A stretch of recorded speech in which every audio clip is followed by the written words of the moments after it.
You see that? Captain Vrax pointed a spindly appendage at the large holographic display. That's the official galactic cartography boundary. Everyone simply calls it the Edge. Lieutenant Kizz'Tak clicked her mandibles nervously. But there's clearly more space beyond it. I can see stellar formations continuing. Ah, the naivety of youth. Vrax's 6 eyes blinked in synchronized amusement. That, my innocent little larva, is what we professionals refer to as human space. And trust me when I say this. He lowered his voice to a conspiratorial whisper. Nobody with more than 2 brainstems goes there. Is it dangerous? Kizz'Tak leaned closer to the hologram, her antennae twitching with curiosity. Vrax let out a wheezing laugh that echoed through the bridge of the Boundless Curiosity, a name that was becoming increasingly ironic given the conversation. Dangerous? Is a supernova warm? Is a black hole somewhat gravitationally significant? The humans are... He paused, searching for the right words. Let's just say they're an acquired taste that no one in their right mind wants to acquire. But they're part of the Galactic Confederation, aren't they? Kizz'Tak pulled up her datapad, scrolling through the member species. They've been members for almost 70 cycles. Technically, yes. Vrax settled into his command chair, which adjusted to accommodate his bulbous thorax. But there's a reason why the Confederation handles them with specialized diplomatic teams, and why their territory is cordoned off with those big flashing proceed-at-your-own-risk beacons. I thought those were just regulatory warnings, like the ones around Level 4 biohazard worlds. Vrax stared at her. Those are Level 4 biohazard warnings. Humans are the biohazard. Kizz'Tak's compound eyes widened. But that can't be right. The exchange student in my xenobiology class seemed perfectly normal. She kept talking about something called Netflix, and was constantly consuming a bitter stimulant beverage. Coffee, Vrax said with a shudder. Nasty stuff. Disrupts all 7 of my digestive systems. But that's precisely my point. They seem normal. That's how they get you. The ship's AI chimed in with its melodious voice. Captain, we are approaching the final checkpoint before the Edge. Confederation protocols require me to remind you that crossing into non-mapped space requires filing Form GC-7743B, intent to explore potentially hazardous territories, and Form GC-9012X, waiver of Confederation responsibility for traumatic incidents resulting from contact with aberrant species. See? Vrax gestured triumphantly at the ceiling. Even the AI knows better. Kizz'Tak fidgeted with her uniform insignia. She'd graduated top of her class at the academy, had memorized all 12,487 pages of the Galactic Exploration Handbook, and had dreamed of being the first in her brood to make a significant discovery. And now, on her very first mission as a junior officer, they were about to turn back at the mere mention of humans? Captain, with all due respect, our mission parameters clearly state that we're to conduct a comprehensive survey of Sector 9 Alpha, which, according to these coordinates, she projected her own map onto the main display, extends approximately 12 light-years into what you're calling human space. Vrax's exoskeleton seemed to pale. Those bureaucratic idiots! They're sending us into... He paused, taking a deep breath through his spiracles. Never mind. Set course for the nearest Confederation outpost. We're getting this mission parameter adjusted. But Captain... No buts, Lieutenant. I've seen what happens to ships that wander into human territory unprepared. The lucky ones come back changed. The unlucky ones come back enthusiastic. Enthusiastic? Kizz'Tak echoed, confused. About humans. Vrax shuddered violently. There was this Vorlaxian survey vessel. The Methodical Inquiry. Pristine ship. Exemplary crew. They crossed the Edge for what was supposed to be a routine stellar mapping mission. When they returned 3 months later, they'd painted their ship in these garish red and blue stripes, were blasting something called rock and roll over all communication channels, and the entire crew had somehow acquired matching fabric coverings emblazoned with I Earth. Kizz'Tak suppressed a giggle. That doesn't sound so terrible. The captain had legally changed his name to Jeff, and was trying to grow hair. Vorlaxians don't have hair follicles, Lieutenant. He was using some kind of adhesive and fibers harvested from a Terran mammal. Vrax's voice had taken on a haunted quality. And that's not even the worst of it. They brought back memes. The bridge fell silent, save for the soft beeping of instruments. I don't understand, Kizz'Tak finally said. What are memes? Weapons of mass psychological warfare, Vrax replied grimly. Mental viruses designed to replicate through communication channels, highly contagious, nearly impossible to eradicate once they've taken hold. He leaned forward. Do you know what happened to the Zelbonian Empire? Thriving civilization. 12,000 years of uninterrupted cultural development. Kizz'Tak nodded. They collapsed almost overnight, approximately 30 cycles ago. It's one of the great mysteries of modern xenosociology. No mystery. They made contact with humans, and within a solar rotation, their entire communication grid was clogged with images of small Terran felines accompanied by grammatically incorrect captions. Their economy tanked because half the population was too busy creating and sharing these images to perform their societal functions. That seems unlikely, Captain. Vrax threw all 6 of his appendages up in exasperation. You younglings never believe until you see it firsthand. Fine. You want to see human space? I'll show you human space. He swiveled toward the navigation console. Helmsman, new course. Take us to observation post Epsilon 12. It's technically outside human territory, but offers a direct line of sight into their space. Kizz'Tak tried to contain her excitement. Finally, a chance to see something truly exotic. The Academy instructors had always been frustratingly vague when it came to humans, usually deflecting questions with mumbled excuses about curriculum time constraints, or suddenly remembering urgent appointments elsewhere. As the Boundless Curiosity altered course, Vrax fixed Kizz'Tak with a stern gaze.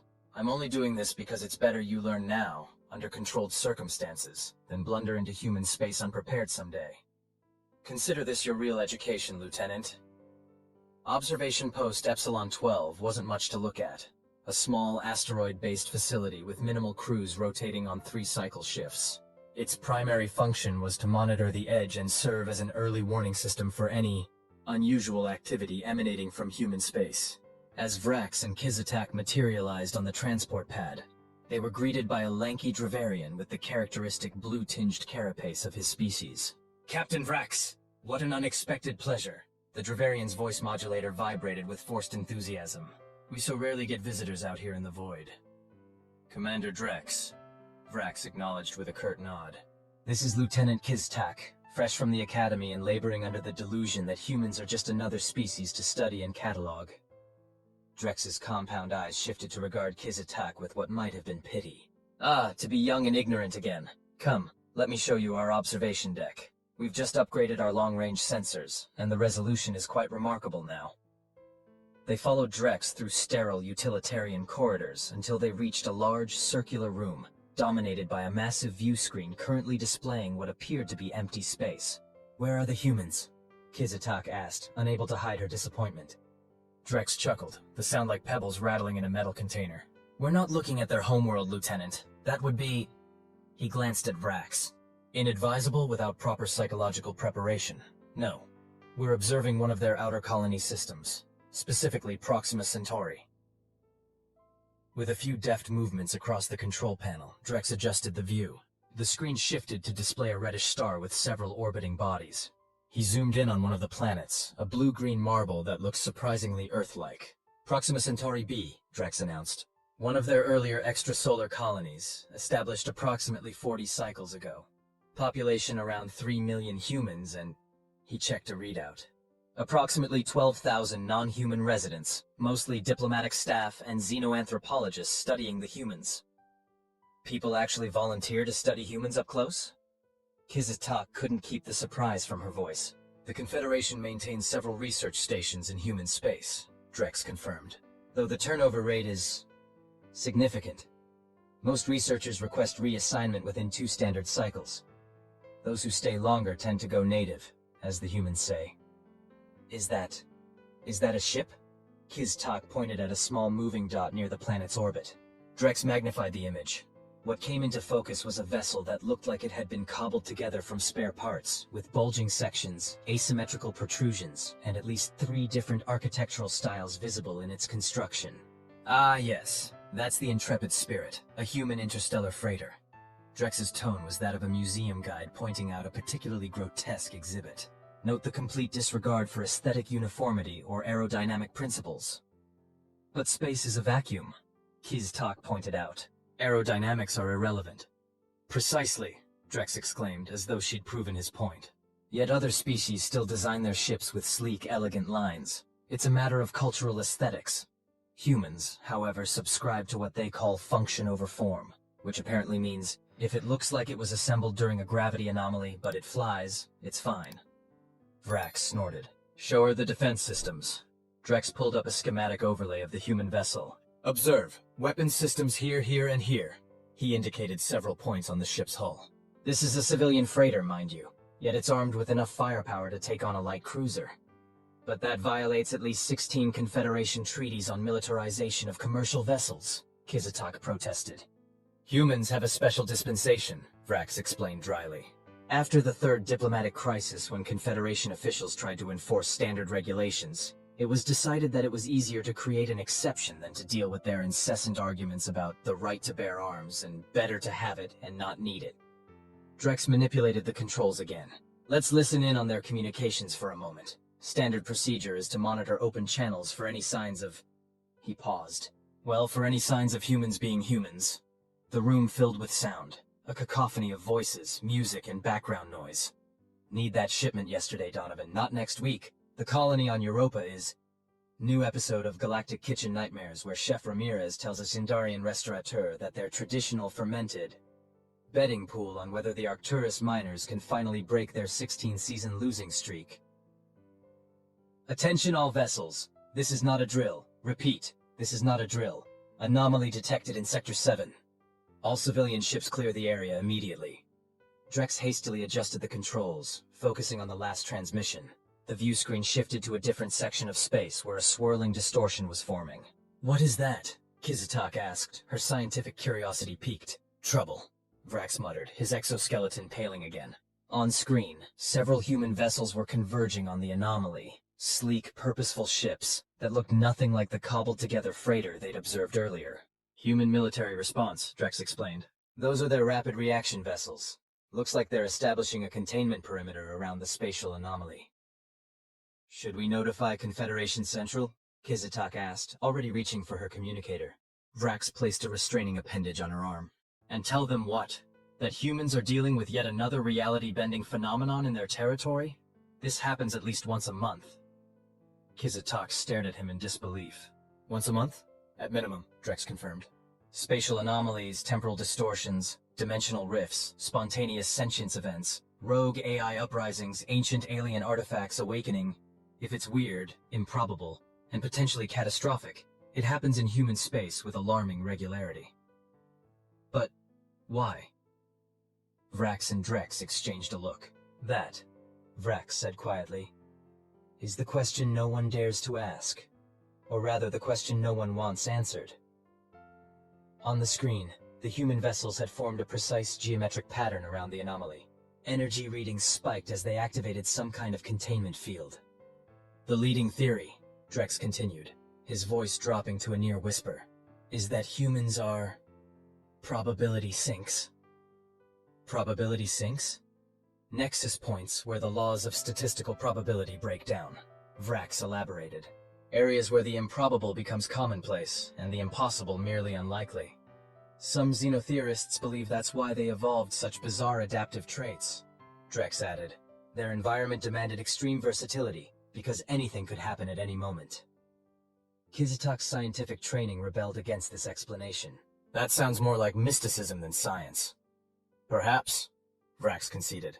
But how else do you explain a species that can eat almost anything, survive in environments ranging from Arctic to desert, heal from injuries that would kill most sentients, and somehow stumble their way into becoming a spacefaring civilization, despite spending most of their history trying to exterminate each other? Not to mention, Drex interjected, their uncanny ability to solve problems through what they call improvisation, which as far as we can tell means doing something so illogical that it somehow works. On screen, the anomaly pulsed violently, sending ripples through the containment field. One of the human ships was caught in the distortion and began to break apart. Oh no, Kizz'Tak gasped. But instead of retreating, the remaining human vessels tightened their formation, strengthening the containment field. From the disintegrating ship, several small escape pods ejected, speeding away from the danger zone. Standard human protocol, Drex noted clinically. They'll sacrifice ships but make every effort to save crew. Admirable, Kizz'Tak remarked. Admirable but insane, Vrax corrected. Any rational species would prioritize the preservation of technology, which represents a significant resource investment, over biological units that can be replaced through natural reproduction. That's cold, Captain. That's logical, Lieutenant. But humans operate on emotion as much as logic, which makes them dangerously unpredictable. They continued watching as the human vessels finally managed to stabilize the anomaly. A larger ship arrived, presumably a scientific vessel, and deployed drones to study the phenomenon from a safer distance. See how they're containing it rather than destroying it? Vrax pointed out. Any other species would eliminate the threat immediately. They're curious, Kizz'Tak observed. Pathologically so, Vrax agreed. Which brings us back to why the galactic map ends at human space. It's not just the danger, it's the unpredictability. Confederation species thrive on order, predictability, rational behavior. Humans are chaos incarnate. As they spoke, the view screen suddenly flickered, and a new image appeared. A communication request from one of the human vessels. They've detected us? Kizz'Tak asked in alarm. Vrax waved a dismissive appendage. We're well outside their normal sensor range. This is just a general broadcast they're sending to all frequencies. He hesitated, then added, I suppose there's no harm in accepting the transmission. Educational purposes and all that. With a tap of a control, the screen resolved into the image of a human face. The being looked unsettlingly similar to many Confederation species, yet undeniably alien. Smooth skin without proper exoskeletal protection, strange fur-like growths on the top of its head, and disturbingly exposed dentition. This is Commander Alexander Barnes of the United Earth Navy vessel Dauntless, the human announced. The situation at Proxima Centauri is now under control. The spatial anomaly has been contained and is being studied. No immediate threat to civilian populations. All ships may resume normal operations, but are advised to maintain standard safety distance from the research perimeter. Barnes out. The transmission ended, returning the screen to the view of the now contained anomaly. That was a human? Kizz'Tak asked, her antennae twitching with interest. It looks so soft. Deceptively so, Vrax warned. Don't let the squishy exterior fool you. Humans have endoskeletons made of calcium-based materials with tensile strength comparable to some industrial alloys. And their musculature allows them to exert force disproportionate to their mass, Vrax added. Plus, they can keep functioning despite injuries that would incapacitate most species, thanks to their redundant systems and highly efficient emergency biological responses. You mean adrenaline, Kizz'Tak said, recalling her xenobiology courses. It's a chemical their bodies produce in response to stress or danger. Exactly. Vrax nodded approvingly. It temporarily turns them into even more irrational, stronger, faster versions of themselves. Perfect for emergency situations, terrifying for anyone standing in their way. A new alert sounded from the console. Vrax checked the readings and made a clicking sound of surprise. Well, this is unexpected. We're receiving a direct communication request, specifically for us. From who? Vrax demanded, suddenly tense. From the Dauntless. They're asking to speak with the occupants of Observation Post Epsilon 12. A heavy silence fell over the room. They shouldn't be able to detect us at this distance, Vrax muttered. Our cloaking systems. Our Confederation standard, Vrax finished for him. And humans have a nasty habit of developing countermeasures for technologies they shouldn't even understand. Ignore the communication, Vrax ordered. Captain, Kizz'Tak ventured. Wouldn't ignoring them be considered rude? They just handled a potentially catastrophic anomaly and might want to issue safety warnings. Lieutenant, diplomatic niceties are the least of our... Before Vrax could finish, the view screen activated on its own, displaying the same human commander they'd seen earlier. Greetings, observers, Barnes said with what appeared to be a facial expression of amusement.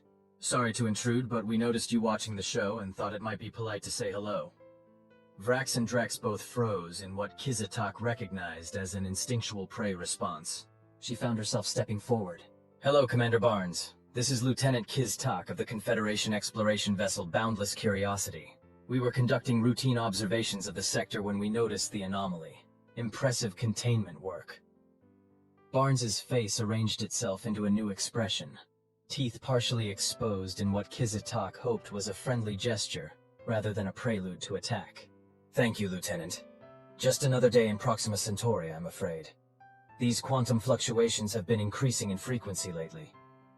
The human tilted its head slightly. We don't get many Confederation observers out this way anymore. Most of your people seem content to pretend we don't exist beyond the official map boundaries. Vrax finally found his voice. Standard Confederation protocols, Commander.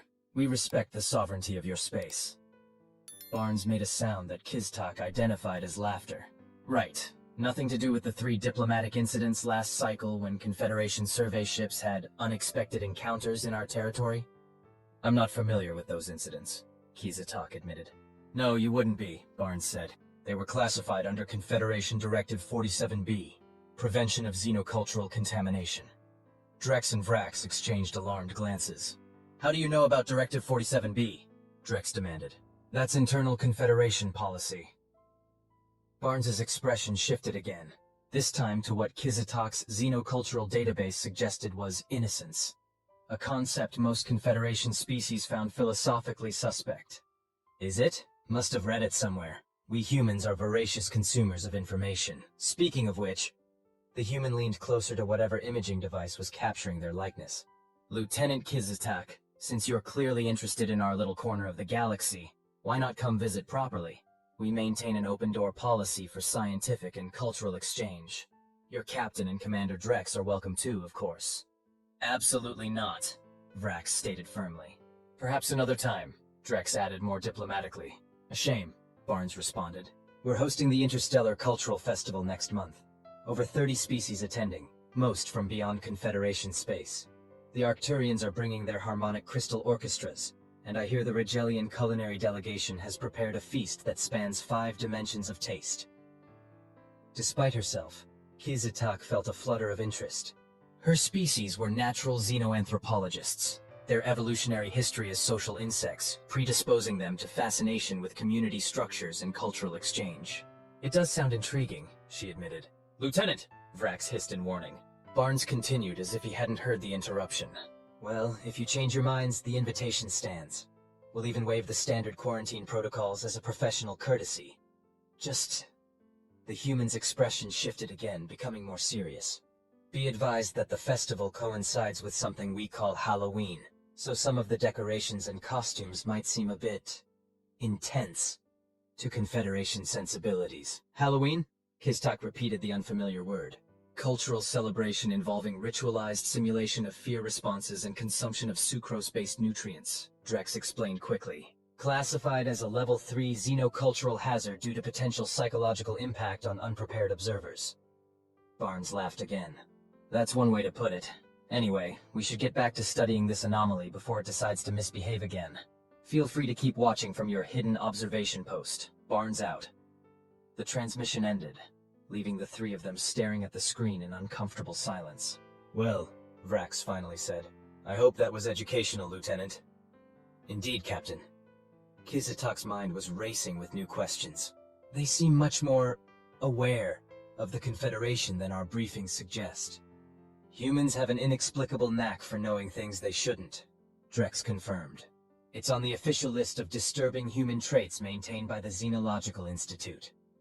Along with their ability to form emotional bonds with anything from other sentients down to inanimate objects, Vrax added. Did you know they name their vessels? Not designation codes, actual names, as if the ships were people. The Dauntless, Kizz'Tak murmured, recalling the name of Barnes's ship. Exactly. And their combat vessels have even more aggressive nomenclature. Intrepid, defiant, indomitable. It's as if they're trying to imbue the machines with the qualities they value. Which might explain why their technology sometimes performs beyond its theoretical specifications, Drex suggested. There are classified reports of human vessels surviving damage that should have destroyed them utterly. Kizz'Tak's scientific mind rebelled again. Are you suggesting their beliefs affect reality? That's impossible, Vrax finished for her. Like most things involving humans, it exists in that frustrating space between impossible and somehow happening anyway. A new alert sounded from the console. Drex checked it and made a startled clicking sound. What now? Vrax demanded. We've received a data packet from the Dauntless, Drex reported. It contains detailed scans of the anomaly, preliminary analysis, and... He paused, seemingly bewildered. An invitation to the Interstellar Cultural Festival, complete with accommodation arrangements and a schedule of events. Delete it, Vrax ordered immediately. Captain, Kizz'Tak protested. That data could be scientifically valuable. The Confederation has been trying to understand spatial anomalies for centuries, and humans seem to encounter them regularly. Which is precisely why we should maintain our distance, Vrax countered. Whatever attracts these phenomena to humans might be contagious. But Kizz'Tak wasn't ready to let it go. Her entire education had been built around the principle that knowledge was worth pursuing, that understanding other species was the foundation of peaceful coexistence. And here was her captain, advocating for deliberate ignorance. With respect, sir, isn't our mission to explore, to learn? The Confederation's founding charter explicitly states that the exchange of knowledge between species is our highest purpose. There's a difference between knowledge exchange and cultural contamination, Lieutenant, Vrax replied. But she could hear the hesitation in his voice. The data is already in our systems, Drex pointed out. Standard quarantine protocols have been applied, but it appears clean. No embedded mimetic patterns or cognitive hazards that our security system can detect. Vrax sighed, a whistling sound through his spiracles. Fine. Transfer the scientific data to the Boundless Curiosity for analysis, but delete the festival invitation. Actually, Drex said, studying the console, the invitation contains coordinates for several uncharted systems beyond Proxima Centauri, complete with preliminary surveys. This could save the Confederation years of exploration work. Vrax's inner conflict was visible in the twitching of his appendages. As a Confederation captain, he was duty-bound to collect and report valuable navigational data, but accepting information from humans felt dangerously close to opening a door that might be difficult to close again. Compromise, Kizz'Tak suggested. We accept the scientific and navigational data, but decline the festival invitation. That way, we fulfill our mission parameters without risking direct cultural exposure. After a moment of consideration, Vrax nodded reluctantly. Acceptable, but I want everything thoroughly vetted before it goes into our main database. As Drex began the data transfer process, Kizz'Tak found herself staring at the view screen, where the human vessels continued their work containing the anomaly. There was something almost admirable about their methodical approach to what should have been a chaotic, panic-inducing situation. You're developing an interest in humans, Vrax observed, his tone carefully neutral. That's potentially dangerous territory, Lieutenant. I'm interested in understanding, Captain. Isn't that what separates sentient beings from mere animals? The desire to know, to comprehend, even when something seems frightening or alien. There's wisdom in maintaining certain boundaries, Vrax countered. The Confederation didn't establish the edge arbitrarily. But boundaries should be based on actual danger, not fear of the unknown, Kizz'Tak insisted. From what I've observed today, humans seem capable, adaptable, and surprisingly open to interaction despite our obvious avoidance of them. They're unpredictable, Vrax emphasized. And unpredictability is anathema to a stable interstellar community. Before Kizz'Tak could respond, the entire observation post shuddered violently. Warning klaxons blared as emergency lighting activated. What's happening? Vrax demanded. Drex frantically checked the readings. The anomaly is expanding again. The human containment field is failing. On the view screen, they watched as the swirling distortion grew, tendrils of energy lashing out and connecting with the human vessels. Rather than retreating, however, the ships adjusted their formation, creating a more complex geometric pattern. They're attempting a different containment strategy, Drex observed, a note of reluctant admiration in his voice. Adapting in real time to the changing conditions. Will it work? Kizz'Tak asked.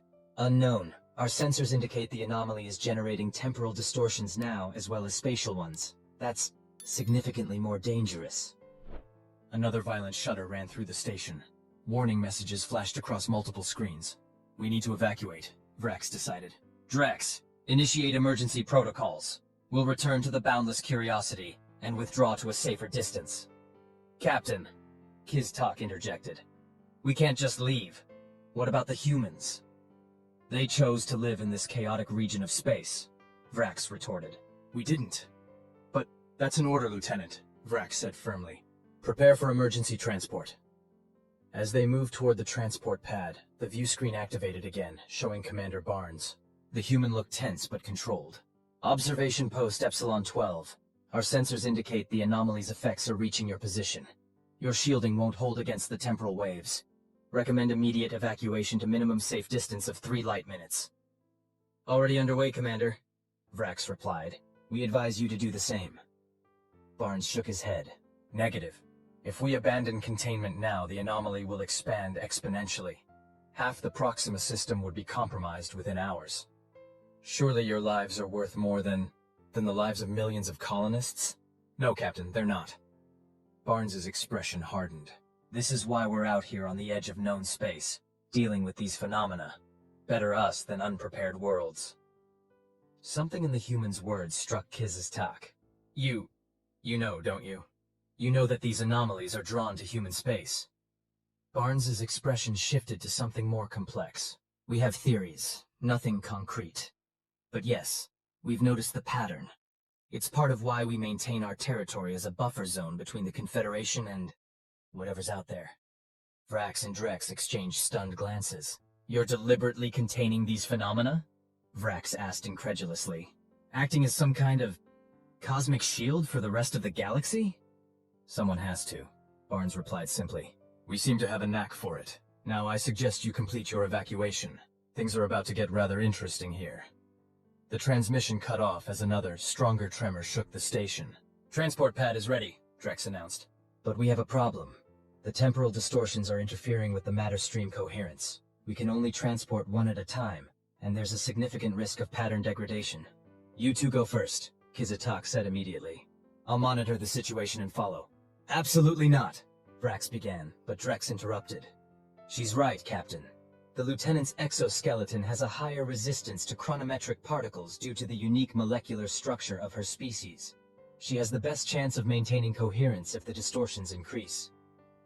Vrax hesitated, clearly torn between his duty to his crew and his instinct for self-preservation. I'll be right behind you, Captain, Kizz'Tak assured him.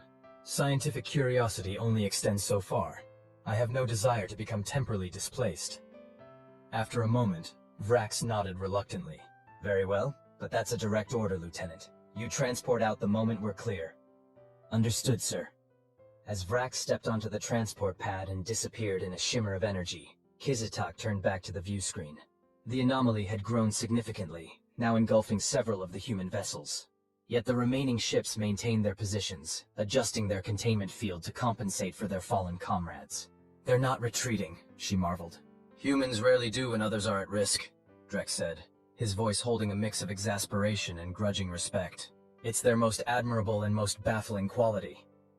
As Drex disappeared in the transport beam, Kizz'Tak found herself alone on the observation post, watching a scene that defied everything she'd been taught about rational behavior. The human ships were now forming an even tighter pattern around the anomaly, their containment field pulsing with energy that her instruments couldn't fully analyze. Her communicator chirped. Lieutenant, this is Captain Vrax. Transport successful. Drex is coming through now. Prepare for immediate extraction. Yes, Captain. Standing by. But Kizz'Tak made no move toward the transport pad. Instead, she found herself enhancing the sensor readings of the human vessels, trying to understand their containment strategy. The patterns they were forming with their ships seemed almost mathematical? No, that wasn't quite right.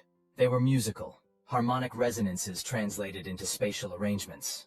The humans were using their ships to create a symphony in space, each vessel contributing a note to a complex chord that somehow affected the fundamental structure of the anomaly. It was beautiful, elegant, and entirely counterintuitive. Her communicator chirped again, more urgently this time. Lieutenant Kizz'Tak, transport pad is ready. That's an order. One moment, Captain, she replied absently, her scientist's mind fully engaged now. I'm observing something remarkable. The humans are using harmonic resonance to stabilize the temporal frequencies of the anomaly. It's a completely novel approach to... I don't care if they're using interpretive dance and poetry. Get to the transport pad now! Something in Vrax's tone penetrated her scientific fascination. With a last glance at the view screen, Kizz'Tak hurried to the transport pad and activated the sequence. Nothing happened. She tried again. Still nothing. A quick check of the system revealed the problem. The temporal distortions had increased exponentially in the last few minutes, rendering the transport system useless. She was stranded. Captain, she reported, trying to keep her voice steady. Transport system is non-functional. Temporal interference exceeding safety parameters. A long silence followed. Then... Understood, Lieutenant. We'll find another way to extract you.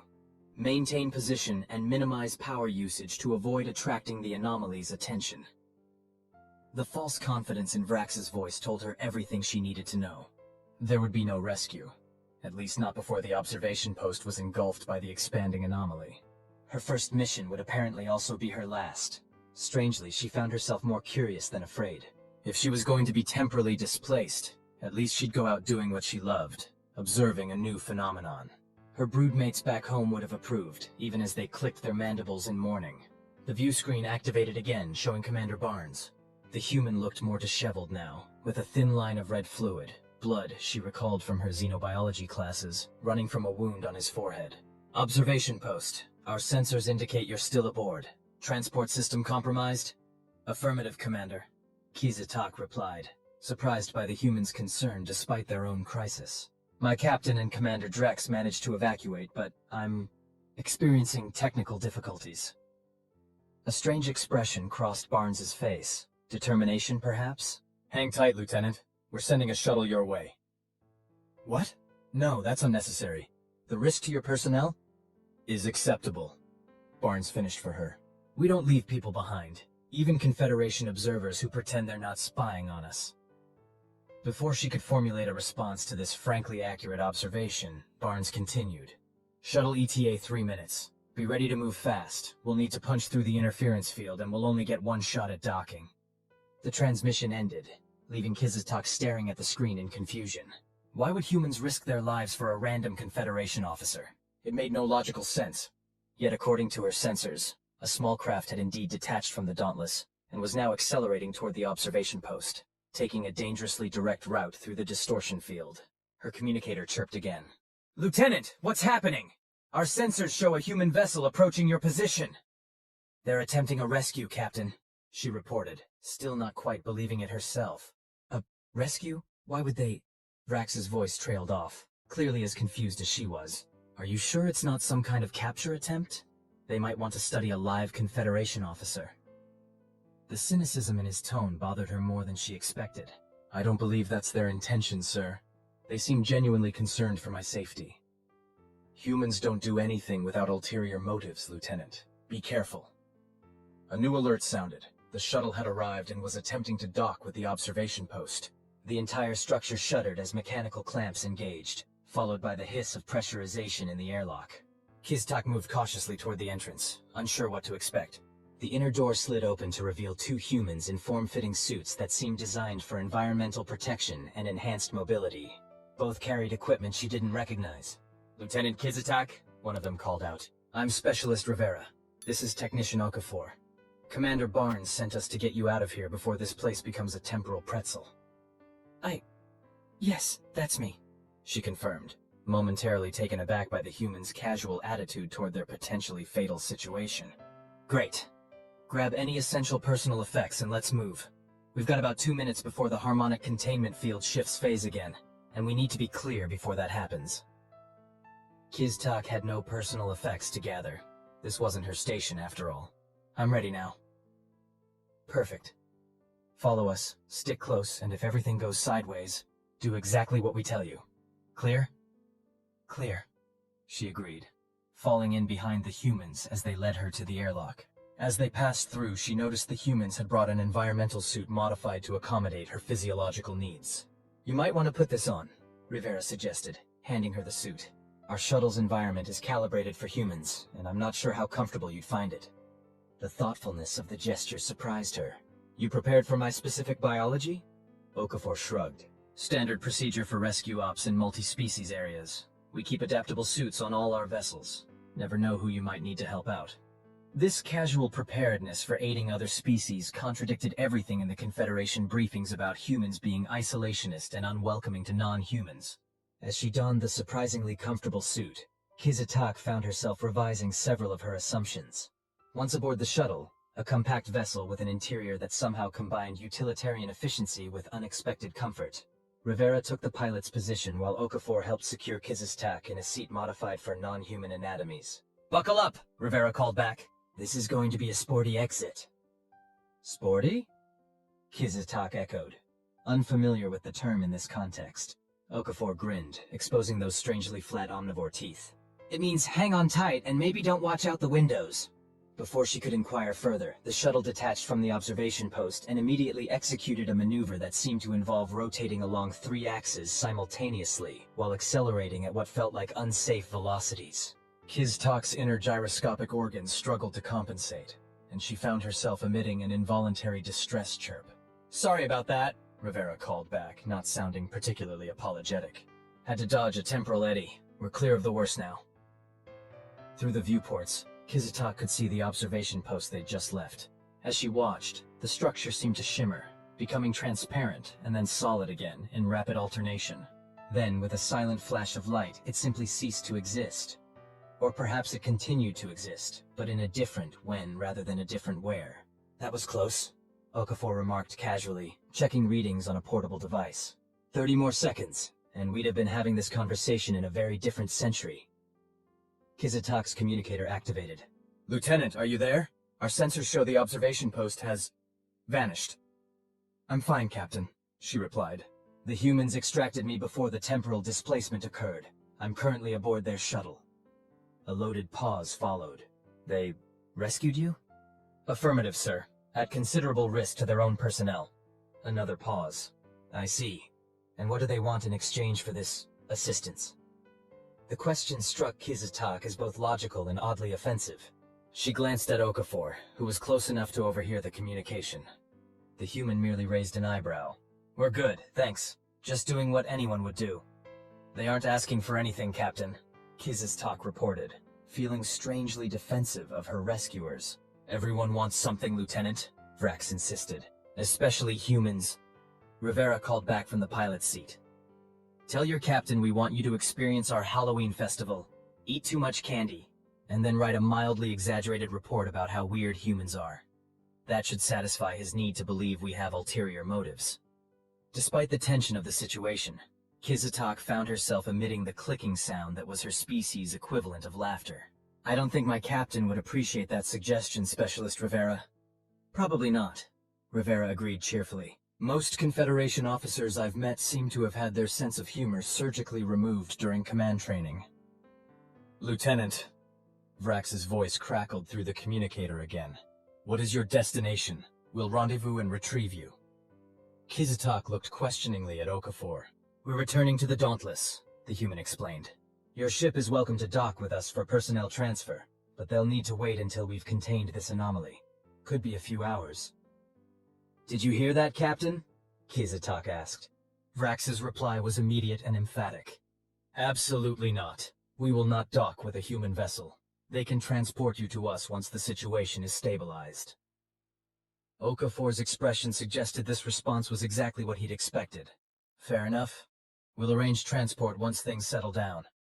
The shuttle continued its journey back to the Dauntless, skillfully navigating through distortions that appeared as shimmering waves in the fabric of space. As they approached the larger vessel, Kizz'Tak got her first close look at human military architecture, an intriguing blend of pragmatic design and what seemed like deliberately intimidating aesthetic choices. "Your vessels have a distinctive appearance," she observed. Rivera laughed. "That's a diplomatic way of putting it. Most species just say they look aggressive." "They're designed to be," Okafor added.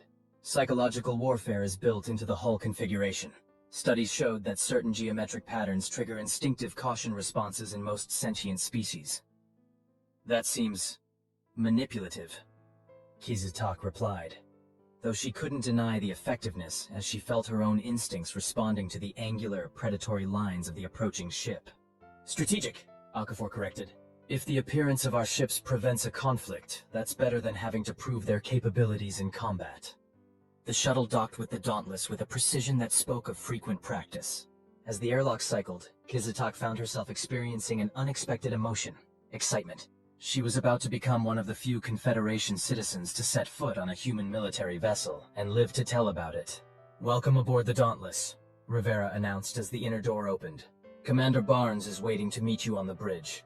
Don't worry about protocol. We're pretty informal compared to Confederation vessels." That proved to be an understatement. As they escorted her through the ship, Kizz'Tak observed humans engaged in their duties with a casually efficient manner that would have horrified Confederation discipline officers. Crew members called out to each other by what appeared to be nickname-shortened versions of their designations. engaged in brief social interactions while performing tasks, and generally behaved in ways that seemed chaotically undisciplined, yet somehow resulted in effective operations. More surprising was their reaction to her presence. Rather than the wary distance most species maintained around unfamiliar aliens, the humans they passed offered friendly nods, curious glances, and in one case, an enthusiastic, cool exoskeleton from a junior officer who was immediately hushed by a colleague. The bridge of the Dauntless proved equally unexpected. Instead of the sterile, rigidly organized command centers of Confederation vessels, this was a space that balanced functional needs with what appeared to be comfort considerations. Commander Barnes occupied a central position, surrounded by crew at various stations, all engaged in the complex task of maintaining the harmonic containment field around the anomaly. "Lieutenant Kizz'Tak," Barnes greeted her, rising from his chair. "Glad to see you made it out in one piece. Welcome to the Dauntless." "Thank you for the rescue, Commander," she replied formally. "The Confederation appreciates your assistance in this matter." Barnes made the facial expression she now recognized as a smile. "I doubt that very much, Lieutenant, but you're welcome all the same. How's your captain handling the knowledge that we saved one of his officers?" "With confusion," Kizz'Tak admitted. "And suspicion." "Naturally," Barnes nodded. "Can't have humans just being decent. Must be some nefarious plot." He gestured to a nearby station. "Would you like to observe our containment operation? Since you're stuck here until we stabilize things, might as well make it educational." The offer was too tempting to refuse. For the next 2 hours, Kizz'Tak watched in fascination as the humans employed techniques that defied conventional Confederation science. They treated space-time not as an absolute, but as a malleable medium that could be influenced through carefully calculated energy patterns. The mathematics underlying their approach was elegant in its complexity, drawing on disciplines ranging from quantum harmonics to something they called topological coherence theory that she'd never encountered before. Most surprising was their collaborative method. Unlike the hierarchical command structure of Confederation vessels, where each crew member performed specific tasks defined by their role, the humans fluidly shared ideas, challenged each other's assumptions, and built upon suggestions regardless of the rank of the person offering them. "You seem surprised by our methods," Barnes observed during a brief lull in the operation. "They're different from what I'm familiar with," Kizz'Tak acknowledged. "Less structured, more adaptive." "Necessity is the mother of invention, Lieutenant. When you deal with reality-bending phenomena on a regular basis, rigid protocols get people killed. We've learned to improvise." "Is that why the Confederation avoids human space? Because your approach is too unpredictable?" Barnes considered this. "Partly. But I think it's more that we make them uncomfortable. Humans don't fit neatly into the Confederation's understanding of how intelligent species should behave. We're too emotional, yet too logical. Too individualistic, yet too community-minded. Too peaceful, yet too militaristic. We're contradictions wrapped in paradoxes, and bureaucracies hate paradoxes." "And the anomalies?" Kizz'Tak asked. "Why do they appear in human space with such frequency?" "Ah, the million-credit question." Barnes's expression grew more serious. "We have theories. Some believe it's something in our physical makeup, that humans actually generate subtle quantum disturbances that, in aggregate, attract larger phenomena. Others think it's related to our history of experimenting with technologies we didn't fully understand." He paused, then added more quietly, "My personal theory? I think the universe has a sense of humor, and humans are the punchline." Before Kizz'Tak could respond to this unexpectedly philosophical statement, an alert sounded throughout the bridge. "Commander, containment field is stabilizing," one of the officers reported. "Temporal fluctuations decreasing. We've got it." "Excellent work, everyone," Barnes acknowledged. "Maintain current configuration. Science team, prepare for detailed scanning once we're confident the anomaly is fully contained." He turned back to Kizz'Tak. "Well, Lieutenant, it looks like we'll be able to arrange your return to the Boundless Curiosity soon. Unless..." He hesitated. "Unless?" she prompted. "Unless you'd like to stay a bit longer. That cultural festival I mentioned is starting in just 3 days. Since you're already here, it would be a shame to miss the opportunity for some first-hand xenoanthropological research." The offer was tempting. Arguably the opportunity of a lifetime for a junior officer specializing in exploration and cultural studies. Yet she knew what Vrax's response would be. "I appreciate the invitation, Commander, but I have duties to fulfill aboard my vessel." Barnes nodded, seeming unsurprised. "Of course. Still, the invitation remains open." And perhaps you could relay something to your superiors at Confederation Command? What message? Tell them that the edge of their map isn't a warning, it's an invitation. Human space isn't cordoned off because we want to keep others out, but because we're trying to contain what's in here. He gestured toward the view screen showing the now stable anomaly. We've been serving as the Confederation's buffer zone for 70 cycles, dealing with phenomena that would devastate less adaptable species. A little acknowledgement of that fact might be nice occasionally. Kizz'Tak felt a sudden shift in her understanding. A perspective change as significant as the revelations of her academy years. You're protecting the Confederation. That's why human space is where it is. On the border between known space and whatever lies beyond. Someone has to stand on the edge, Barnes said simply. We're good at it, better than most. But it gets lonely out here sometimes, being treated like we're the threat when we're actually the first line of defense. I'll convey your message, Kizz'Tak promised, though I'm not sure how it will be received. With skepticism, no doubt, Barnes replied with another smile. But ideas are like those anomalies. Once they're out there, they tend to grow in unexpected ways. 3 months later, Captain Vrax stood rigidly before the Confederation Exploration Command Board, his exoskeleton polished to a high shine for the formal proceeding. Captain, would you please explain once more why you are recommending a fundamental revision of Confederation policy regarding human space? Asked Admiral Zikorth, the 8-limbed Octavian who headed the board. Vrax's appendages twitched nervously. As detailed in my report, Admiral, new evidence suggests that human territory serves as a buffer zone between Confederation space and regions of heightened quantum instability. Their positioning is not accidental but strategic, providing protection for more vulnerable systems within our borders. And you came to this conclusion based on the word of a human commander and the observations of a junior lieutenant with less than 1 cycle of field experience? Zikorth's tone made his skepticism clear. The evidence is compelling, Vrax insisted, surprising himself with his vehemence. Lieutenant Kizz'Tak's detailed analysis of the anomaly containment protocols demonstrates technologies and methodologies specifically evolved to counter threats that the Confederation has only theoretical knowledge of. Furthermore, historical data shows a 73% decrease in major spatial temporal incidents within Confederation borders, since humans achieved interstellar capabilities and established their territory along what is now the edge. Another board member, a crystalline Tholian, chimed in with a harmonic tone of doubt. This directly contradicts our long-standing assessment that humans themselves attract, or even generate these anomalies. With respect, Vrax countered, correlation is not causation. Yes, anomalies occur with greater frequency in human space, but our analysis suggests they would occur regardless. Humans have simply positioned themselves to intercept and contain these phenomena before they reach more populated regions. Zikorth's upper limbs waved dismissively. Even if this assessment is accurate, it doesn't necessitate revising our cartographical boundaries or advisory protocols. The Edge serves its purpose in keeping Confederation citizens away from potentially hazardous regions. But it also perpetuates a false narrative, Vrax argued.